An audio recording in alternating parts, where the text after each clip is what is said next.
Ladies, hindi pa ba kayo makamove on sa BTS comeback concert? Guys, meron ng behind the scenes yan na mapapanood po this March 27. At eto meron tayong eksklusibong pasilip sa report na ito. Matapos mag-debut with 18.4 million viewers sa Netflix at higit sa 104,000 fan attendees sa Gwanghwamun Square para sa kanilang live comeback. May mas malalim na kwento sa likod ng pagbabalik ng BTS. 사실 그 BTS라는 팀 자체가 그런 것 같은데.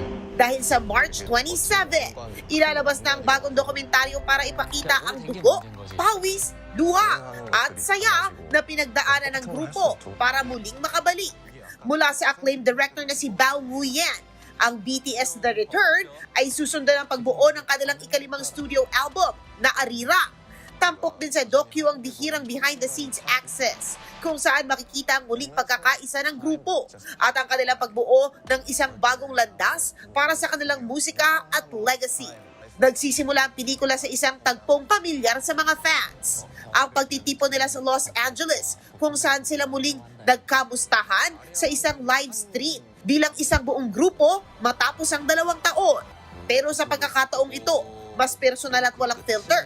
Dahil mula na mismo sa kanilang pananaw ang kwento at ayon nga sa direktor, ito ang pinaka-tamang paraan para simulan ang dokumentaryo at ipakita ang tunay na damdamin sa likod ng isang makasaysayang pagbabalik.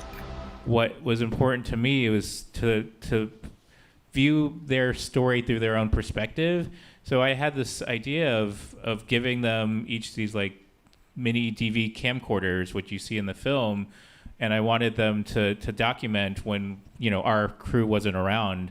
Because for me, like, that type of archival and home video footage, it feels like your dad or your uncle going around and shooting you, right? And there's something so, like, intimate about that type of footage. Mapapanood na ang BTS The Return documentary sa Biyernes sa Netflix.